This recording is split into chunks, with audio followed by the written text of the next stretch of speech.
सभी का स्वागत है अतुल्य भारत न्यूज में और मैं आप सभी के साथ अंजलि नागर। खबर है झालावाड़ से। Jhalawar national highway Kota road पर दरा का लगने वाला जाम अब झालावाड़ की परेशानी ही नहीं बल्कि जिले वासियों के अलावा यहां से गुजरने वाले लोगों की परेशानी का सबब भी बन गया है। रोजाना कई कई घंटों लगने वाले जाम के कारण कई लोगों की यहाँ मौत हो चुकी है। जाम के कारण फंसने वाले कई अभ्यर्थी को परीक्षा से वंचित भी होना पड़ा। विधानसभा में इसको लेकर बात भी उठी लेकिन स्थायी समाधान नहीं निकला। इसी को लेकर झालावाड़ जिले वासियों में रोष व्याप्त है और इसी को लेकर शहर वासियों ने ज्ञापन भी दिया था कि 3 दिन में स्थायी समाधान करें, नहीं तो शहर बंद होगा। दुकानदारों ने अपने अपने प्रतिष्ठान स्वैच्छिक रूप से बंद रखकर समर्थ को सफल बनाया। स्थायी समाधान नहीं होने पर उग्र आंदोलन की चेतावनी दी। आने वाले समय में जिले भर में प्रदर्शन होगा। जाम के कारण झालावाड़ से कोटा जाने वाले, कोटा से झालावाड़ आने वाले लोगों को घंटों घंटों तक परेशानी हो रही है। इससे पूर्व भी आपने ज्ञापन दिया था, क्या हमारी सरकार से ये मांग है कि दरा का जो जाम लगा हुआ है इसका स्थायी समाधान किया जाए। वैकल्पिक समाधान नहीं, वैकल्पिक तो अभी बारिश में खत्म हो जाएगा। और आज आपने देखा हो झालावाड़ शहर स्वतः ही बंद है। हर व्यापारी प्रतिष्ठान हो, चाहे धार्मिक, सामाजिक, राजनीतिक सब संगठन ही चाहते हैं कि झालावाड़ का दरा का जाम खुलना चाहिए। और इसी मांग को लेकर आज हमने बाजार में आंदोलन के रूप में निकले। 100% बाजार बंद है, आप लोगों ने भी देखा होगा। और ये आंदोलन आगे भी इसी तरह जारी रहेगा। तो आने वाले गत दिनों में कल कोर्ट के अंदर बहिष्कार होगा, उसके बाद मेडिकल कॉलेज वाले करेंगे, उसके बाद पाटन बंद रहेगा, उसके बाद रंगामंडी बंद रहेगा। तो ये आंदोलन स्वतः ही आगे तक चलते रहेगा। ये उग्र आंदोलन होगा आने वाले समय में। राजस्थान की भजनलाल सरकार प्रदेश में शिक्षा व्यवस्था को दुरुस्त करने का वादा कर रही है, लेकिन झालावाड़ जिले के राजकीय प्राथमिक विद्यालय खेजड़ा की तस्वीरें जमीनी हकीकत बयान कर रही है। मनोहर थाना ब्लॉक का राजकीय प्राथमिक विद्यालय खेजड़ा गांव का यह सरकारी स्कूल है। जमीन पर बैठे बच्चे के हाथ में किताब और सिर पर खुला आसमान। ये तस्वीरें बताने के लिए काफ़ी है कि यहाँ के सरकारी स्कूल में बच्चे किन हालातों में शिक्षा ग्रहण कर रहे हैं। राजकीय प्राथमिक विद्यालय खेजड़ा का भवन जर्जर होने के कारण स्कूल के बच्चे स्कूल के सामने खुले आसमान के नीचे बैठकर पढ़ाई कर रहे हैं। बताया जा रहा है कि स्कूल की बिल्डिंग पिछले 1 साल से जर्जर अवस्था में है। बिल्डिंग की छत में जगह जगह बड़ी दरारें पड़ चुकी है। वहीं छत में जगह जगह सरिया दिखाई देने लगा है। विद्यालय के अंदर जाना किसी के खतरे से कम नहीं। वहीं विद्यालय के संस्था प्रधान ने स्कूल को खुले आसमान के नीचे संचालित करना शुरू कर दिया। हाल यह है कि बारिश, सर्दी, गर्मी में बच्चे खुले आसमान के नीचे पढ़ाई करने को मजबूर हैं, जिससे बच्चों की पढ़ाई प्रभावित होती नजर आ रही है। वहीं बच्चों के भविष्य को अंधकार में डूबता जा रहा है, लेकिन जिम्मेदार अधिकारी इस और कोई ध्यान नहीं दे रहे हैं। क्या नाम है बेटा? हेमराज। कौन सी कक्षा में पढ़ते हो? 5वीं। आप बाहर बैठ के पढ़ाई करते हो, सभी बच्चे एक साथ ही बैठ के पढ़ाई करते हो। पढ़ाई होती नहीं होती हो जाती है कि जैसे बाहर बैठ के सभी एक साथ पढ़ाई नहीं होती। इस धूप में हमें बहुत गर्मी लगती है। बहुत गर्मी लगती है। हाँ। तो बारिश में भी पानी की वजह से परेशानी आती होगी आपको? हाँ आती है। क्यों नहीं बैठता स्कूल में? क्यों नहीं बिठाते सर? स्कूल की बिल्डिंग डर रही है, जगह जगह टूट रही है। हाँ। अच्छा, तो डर तो लगता होगा स्कूल में? हाँ बहुत लगता है। तो सरकार से क्या मांग करोगे आप? सरकार से निवेदन है कि हमारा स्कूल दोबारा से बने, नया बनवाया जाए। हाँ। तो कहीं ना कहीं परेशानी तो आती है, घर वाले भी डर के भेजते होंगे आप। हाँ। क्या नाम है आपका? गोलू नागर। गाँव से हो? कौन से गाँव से? हाँ यही कहूँ, वार्ड 5 भी हूँ गाँव। कौन से वार्ड से हो? 9। राजकीय प्राथमिक विद्यालय खेजड़ा में बच्चे बाहर बैठ कर पढ़ाई करते हैं, क्या कारण है?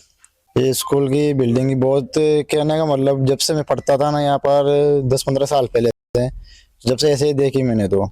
और अभी जर्ज भी हो चुकी है, वो जगह जगह पानी भी टपकता है उसमें, और दीवार में दरारें भी चल रही है। इसको लेके उच्च अधिकारियों से, आप तो वार्ड 5 में जनप्रतिनिधि हो, तो आपने विधायक हुआ, सांसद हुआ, उच्च अधिकारियों को भी अवगत कराया? हमने विधायक साहब को भी अवगत करा दिया यार, और सभी को करवा दिया। सब आश्वासन देते हैं और कुछ भी नहीं करते हैं। जैसे बच्चे बाहर बैठ के पढ़ाई करते हैं तो माँ बाप को भी डर लगता है जैसे विद्यालय में बच्चे पढ़ाई कर रहे हैं? ना लगता है ना, हो तो कभी भी गिर सकते हो, तो इसलिए हमने पूरे उधर एक भी बच्चे के जाने नहीं दिया उधर स्कूल में। हाँ। क्या नाम है आपका? सुरेश कुमार। अध्यापक हो सर? हाँ सर। कितने बच्चों का नामांकन है? 21 बच्चे तो अपने विद्यालय में है और 15 बच्चे आंगनबाड़ी में करके टोटल 36 बच्चे आते हैं। 36 बच्चे। स्टाफ में सिंगल हूँ सर। जैसे ये बच्चे बाहर बैठ के पढ़ाई करते हैं, 1 से 5 के बच्चे, आंगनबाड़ी वाले बच्चे बाहर बैठ के पढ़ाई करते हैं, सर्दी गर्मी बरसात हो, तो कहीं ना कहीं बच्चों की पढ़ाई तो खराब होती है। हाँ, इससे क्या है, बच्चों की पढ़ाई भी खराब हो रही है और अपने अभी गर्मी पड़ेगी तो गर्मी में बच्चे बाहर नहीं बैठ सकते, इसलिए हमने अभी जो बनाया ये अस्थायी बनाया इसको भी, जब तक सरकार से कुछ नहीं होता जब तक ये चलाएंगे। बाहर बिठाने का कारण क्या है सर? सर इसमें जगह जगह सरिये दिख रहे हैं और दीवारों में छिद्र हो गए हैं, बिल्डिंग का कोई पता नहीं है, कभी भी गिर सकती है, आगे से ऊपर से आधे से कि क्षतिग्रस्त भवनों में बच्चों को न बैठाएं, बाहर पेड़ के नीचे कहीं भी पढ़ाएं। बिल्डिंग को लेकर सर आपने उच्च अधिकारियों को अवगत नहीं करवाया? हाँ, इस बारे में मैंने पीओ साहब के माध्यम से ऊपर तक सबको दे दी सूचना लगभग। अकलेला क्षेत्र के थरोल पंचायत के कोतड़ा दयाल गांव में राशन डीलर की कारगुजारी सामने आई है। ग्रामीणों ने आरोप लगाया है कि राशन डीलर द्वारा फर्जी तरीके से कागज पर हस्ताक्षर कर रसद विभाग में भेज दिया। इसके बाद ग्रामीणों को राशन मिलना बंद हो गया। राशन नहीं मिलने पर जब ग्रामीण रसद विभाग पहुंचे और वहां पर फर्जी तरीके से हस्ताक्षर के कागज जब ग्रामीणों ने देखे तो इसकी शिकायत जिला कलेक्टर से की और सख्ती से कार्रवाई करने की मांग की। साथ ही ज्ञापन जिला कलेक्टर और रसद विभाग को भी सौंपा। रामदयाल कहाँ से आए हो और किस कलेक्टर से मिलने आज क्या बात है? हम कोटड़ा दयाल से आए हैं और हमारे अभी 2 साल से गेहूँ चालू हुए थे, पहले भी बंद हो गए थे, फिर हमने कोशिश करी, फिर बड़ी मुश्किल से गेहूँ चालू कराए और हमने यहाँ कोई कार्रवाई नहीं करी। तब भी उन्होंने हमें, ये प्रकाश डीलर हैं दुलीचंद जी का पुत्र, जिन्होंने हमारा फर्जी साइन करके और यहाँ पे दे दिया कि हम अपनी इच्छा से गेहूँ नहीं लेना चाह रहे। आपने साइन नहीं करे? हमने साइन नहीं किए, न कोई फार्म दिया, हमें कोई जानकारी नहीं है। एमपी के मंदसौर में फेल होने के डर से 11वीं कक्षा के 4 छात्रों ने अपने ही स्कूल से परीक्षा की कॉपियां चोरी कर ली। इसके साथ कंप्यूटर, कीबोर्ड, माउस समेत अन्य इलेक्ट्रॉनिक सामग्री भी चुरा ली। जब कॉपियां दिखी तो वे दूसरे स्कूल की निकली। इससे इनके मंसूबे पर पानी फिर गया। किसी को पता नहीं चले इसके लिए कॉपियां कुएं में फेंक दी। पुलिस की जांच में खुलासा होने के बाद चारों नाबालिग छात्रों के खिलाफ प्रकरण दर्ज कर लिया गया।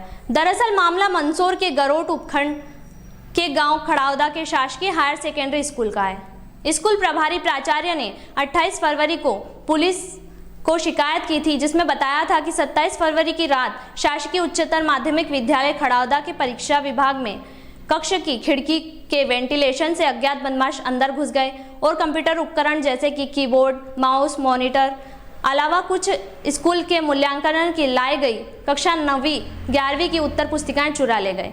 मामले की गंभीरता को देखते हुए पुलिस ने जांच शुरू की। इस दौरान पुलिस ने मुखबिर की सूचना के बाद संदिग्ध 4 छात्रों को पकड़ा व पूछताछ की। उन्होंने चोरी करना स्वीकार कर लिया। गरोड़ थाना प्रभारी मनोज महाजन ने बताया कि प्राथमिक जांच में सामने आया कि 11वीं में पढ़ने वाले चारों नाबालिग छात्रों ने परीक्षा में फेल होने के डर से यह कदम उठाया। जब कॉपी दूसरे विद्यालय चंदवासा की दिखी तो उन्होंने कुएं में फेंक कर चले गए। चारों छात्रों के खिलाफ प्रकरण दर्ज कर लिया है। इन्हें बाल न्यायालय में पेश किया जाएगा। खेल शिक्षा अधिकारियों का कहना है कि उत्तर पुस्तिकाओं में नंबर सुरक्षित हैं और बच्चों के परिणाम भी बनाए जा सकेंगे। अरे सर अंदर बोर्ड की भी पेपर, अरे पेपर नहीं है, पेपर थाने में है, बोर्ड के नहीं है।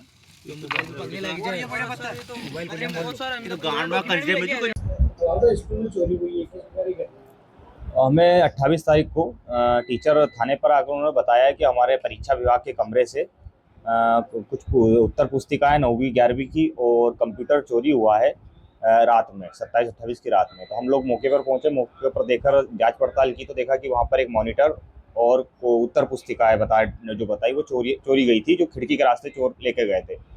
कुछ जानकारी हमें मिली कि यहाँ पर कुछ बच्चे हैं जो पहले भी उन्होंने ऐसे उत्तर पुस्तिका फाड़ दी थी। तो हमने उनसे मुखबिर से सूचना पर हमने उनसे पूछताछ की। पूछताछ में हमें पता चला कि ये करीब 4 बच्चे हैं पास के ही गांव के जो इस स्कूल में पढ़ते हैं 11वीं क्लास के। इन बच्चों को डर था कि कहीं हम फेल ना हो जाएं, तो उन्होंने प्लान किया कि हम लोग ये उत्तर पुस्तिका चुरा लेते हैं और जिस कंप्यूटर में रिजल्ट तैयार होता है इसको चुरा कर नष्ट कर देते हैं। इसलिए उन्होंने उस रात में चुरा कर चारों बच्चों ने इनको एक कुएं में डाल दिया ताकि ये नष्ट हो जाए और इसके बाद इनका रिजल्ट जो है वो ना बन पाए और इनको पास कर दिया जाए। और इसके बाद हम लोगों ने ये कुएं से उत्तर पुस्तिका और वो कंप्यूटर बरामद किया है और बच्चों को उनके पिताओं को नोटिस देकर उनको रवाना किया गया है। सर, विद्यालय से उत्तर पुस्तिका चोरी हुई थी, किस प्रकार हुई थी और क्या घटनाक्रम हुआ था और कॉपियाँ कहाँ हैं? हाँ, मुझे हमारे स्टाफ सदस्यों ने फ़ोन करके बताया था 28 तारीख को कि अपने यहाँ परीक्षा कक्ष में वेंटिलेशन तोड़ करके चोरी हो गई है और उसमें 9वीं 11वीं की जची हुई उत्तर पुस्तिकाएँ, मूल्यांकित उत्तर पुस्तिकाओं के 9 बंडल गायब हुए। कुछ कंप्यूटर सेट से संबंधित सामग्री भी गायब हुई। तो मैंने तुरंत कहा कि आप एक एफआईआर के लिए पत्र लिखो और पुलिस थाने में जाओ। हमारे द्वारा 28 तारीख को पत्र दे दिया गया था। उसके बाद क्या कार्यवाही हुई ये मुझे अभी तक स्पष्ट पता नहीं है। पुलिस थाने की दबिश गई थी गांव में अलग अलग, और वो 9 बंडल जो गायब हैं वो सभी जचे हुए थे और उनकी जो अंक स्लिपें हैं वो हमारे पास सुरक्षित सेफ में है पहले से ही। वो उत्तर पुस्तिकाएँ जची हुई जो अलग अलग स्कूलों की थी, इसमें कुछ चंदवासा, कन्या, शामगढ़ और गरोड़ के अलग अलग बंडल, जो अभी तक हमें अगली कोई सूचना नहीं है। पुलिस के द्वारा हमें अभी कोई भी सामग्री जो है जब्त करके प्रदाय नहीं की गई। आपका नाम और पद? मैं भगवान सिंह चौहान, प्रभारी विकासखंड शिक्षा अधिकारी गरोड़। और ये थी अब तक की खास खबरें। जाइएगा कहीं नहीं, मिलते हैं कल इसी वक्त इसी बुलेटिन में। तब तक के लिए बने रहिए अतुल्य भारत न्यूज़ के साथ। नमस्कार, मैं अंजलि नागर।